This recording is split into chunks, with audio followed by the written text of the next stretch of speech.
Di mata orang lain, ini hanyalah sekotak susu. Tapi di matanya inilah kunci untuk kabur. Ia mengupasnya, mengeluarkan bagian film tipis, dan mengeluarkan film tipis ini lalu dibersihkan. Saat akan keluar, diam-diam menempelkannya di kunci rahasia sel. Jadi pada saat penjaga menekan kode tersebut, jarinya ikut menekan 4 tombol itu. Sekali lagi ia melambaikan film itu. Dia mendapat 4 angka. Jadi, mungkin ada 24 kunci kombinasi. Selanjutnya adalah mencoba kata sandi. Tapi bagaimana cara menyentuh kunci ini? Dia meremas kertas toilet menjadi bola-bola kecil. Kemudian meremas pasta giginya. Sama seperti itu dia membuat banyak hal. Kemudian menggunakan kertas kado. Terus meremas dan mengencangkannya. Sebuah bola bundar besar direkatkan. Saat penjaga membantunya melepas borgol, dia segera memasukkannya ke lubang di jendela kecil. Begitupun jika sipir mengunci jendela kecil itu, masih mungkin untuk dibuka. Dari jendela kecil, ia mengulurkan tangannya dan mencoba kata sandi. Paling banyak adalah 24 kali, dia bisa melakukannya dengan benar dan cepat. Untuk mencegah kamera menangkapnya, pertama-tama, dia harus tahu apa yang dilakukan para penjaga. Jadi dia mendengarkan suara di luar setiap saat. Melalui suara, saat pintu dibuka dan ditutup, dia tahu. Para penjaga setiap hari setelah membawanya ke sel, akan keluar untuk mengobrol dan merokok bersama. Jadi ada waktu 1 menit setiap hari. Tidak ada kamera pengawas. Ini adalah celah yang dia cari. Tetapi ketika dia keluar dari penjara dan apa yang harus dilakukan selanjutnya? Jangan meremehkan Ray Breslin. Dia tahu itu untuk melarikan diri dari penjara dengan sukses. Akan ada 3 faktor. Struktur denah penjara, dan di luar harus ada yang membantunya. Dia sudah tahu aturannya. Untuk tata letaknya, dia sudah memahaminya. Begitu dia keluar penjara, dia pergi kemana-mana untuk mengamatinya. Penjara yang ketat ini, ada kelemahan, yaitu stasiun pemadam kebakaran di sebelah penjara. Hanya ada satu masalah, hanya ruangan hitam kecil itu yang ada di dekatnya. Jadi dia mengambil inisiatif untuk menimbulkan masalah. Memukul orang jahat sampai terluka. Para narapidana dipenjarakan di sebuah ruangan hitam kecil. Itu sebabnya ketika dia mencoba kodenya, dia meninggalkan ruangan hitam itu.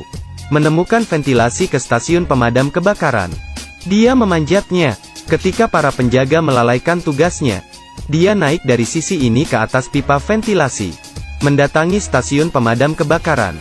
Dengan cepat mengganti bajunya dengan baju pemadam kebakaran yang tidak terpakai di sini. Sekarang harus ada faktor ketiga. Cadangan. Ia sudah membuat janji dengan rekan satu tim dari luar. Pada titik ini sebuah mobil kecil akan meledak. Ada kebakaran, maka truk pemadam kebakaran akan diberangkatkan. Dia segera bersembunyi di bawah mobil pemadam kebakaran. Ia pergi dengan mobil ke tempat kebakaran terjadi. Muncul dari bawah mobil. Ketika setiap orang sibuk, tidak ada yang memperhatikannya. Masuk ke mobil rekan satu timnya. Ia berhasil kabur. Benar. Dia bukan seorang kriminal, tapi seorang ahli melarikan diri dari penjara. Dipekerjakan oleh Biro Penjara Federal untuk menguji secara nasional tingkat keamanan setiap penjara. Metode pengujiannya adalah menggunakan identitas palsunya untuk masuk penjara, kemudian mengandalkan dirinya sendiri untuk keluar. Dalam 7 tahun dia memeriksa keamanan di 15 penjara. Tidak ada tempat yang bisa menahannya. Sampai suatu hari, orang dari Chia mendatanginya. Ia mengatakan ada penjara yang sangat misterius, terutama menahan penjahat yang tidak ingin diterima oleh negara manapun. Chia ingin memeriksa apakah penjara ini aman atau tidak. Tetapi mereka tidak tahu di mana penjara ini. Ini adalah misi yang berbahaya. Ray Breslin setuju dengan mereka. Segera tanggal penangkapan tiba. Sebelum berangkat, takut terjadi sesuatu, bawahan juga memberi alat pelacak GPS di lengannya. Baru saja melangkah keluar, Ray Breslin segera ditangkap. Tapi dia tidak menyangka, orang-orang ini menggunakan kekerasan dengan cara yang tidak biasa. Pertama menggunakan pistol untuk menjatuhkannya. Setelah itu semuanya sepertinya sudah direncanakan. Langsung menggunakan pisau untuk mengeluarkan GPS. Kemudian obat penenang dimasukkan ke lehernya. Membuatnya tidak sadarkan diri. Menunggu sampai dia sadar kembali. Dia bertemu dengan seorang kepala penjaga dengan setelan jas dan sepatu kulit. Ray Breslin merasa tidak tahan. Dia berkata bahwa itu terlalu kejam, dia tidak bisa melakukannya. Kemudian memberi isyarat bahwa Sari meminta sipir untuk membebaskannya. Tanpa diduga sipir tidak menyadarinya sedikit pun. Masih menahannya. Ternyata kepala polisi itu bersama satu orang. Ingin merencanakan dan menyakiti Ray Breslin. Ingin menahan Ray Breslin di sini. Terkunci seumur hidup. Ini adalah penjara paling ketat di dunia. Sel setiap orang terbuat dari kaca temper. Narapidana yang ke toilet juga bisa melihat dengan jelas. Tidak perlu menyebutkan tindakan kecil apapun. Sel itu dibangun di udara. Metode penggalian tradisional sama sekali tidak bisa dilakukan. Di ruangan tertutup 100%. Tidak ada yang bisa menyentuh sinar matahari. Jumlah penjaga penjara beberapa kali lebih banyak dari jumlah narapidana. Semuanya bersenjata lengkap. Topeng itu mencegah mereka berbicara dengan penjahat. Ini untuk menghindari tindakan komunikasi pribadi. Penjara ini memiliki ratusan ribu kamera. Ada juga kamera berbentuk lingkaran. Bergerak kapan saja, dapat melihat siapapun yang diinginkannya. Tapi sel ini bahkan lebih menakutkan. Selalu menyalakan lampu yang sangat terang. Jika pernah dipenjara di sini, matamu tidak akan terbuka. Bahkan lebih panas dari sauna. Ini benar-benar penderitaan. Ray Breslin melihat penderitaan di sini.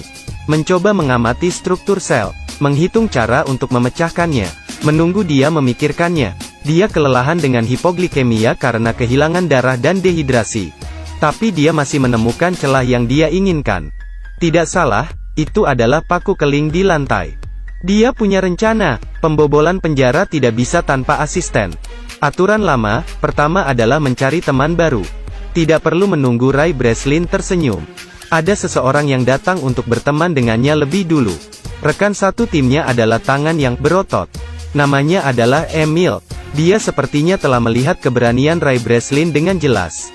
Begitu dia tiba, dia bertanya apakah dia membutuhkan bantuan. Ray bilang dia ingin sepotong logam. Emil mengatakan ini tidak mungkin. Ray berkata jika kamu tidak memberiku, aku tidak akan berteman denganmu. Jadi Emil tidak punya pilihan selain masuk ke ruang interogasi.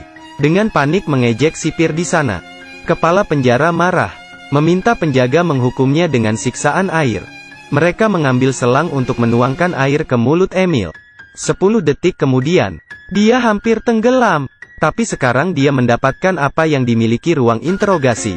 Mengambil tutup lubang. Setelah selesai, dia menyerahkan tutup itu kepada Ray. Ray menganggapnya sangat hebat. Jadi dia bercerita tentang identitasnya sebagai kepala penjara. Dan juga menceritakan pengamatannya, pemahamannya. Ternyata dia tahu, konstruksi di dalam sel sebagian besar lurus ke atas. Bisa dikatakan, sangat mungkin ada tanah. Selanjutnya, suara air terdengar di bawah sel.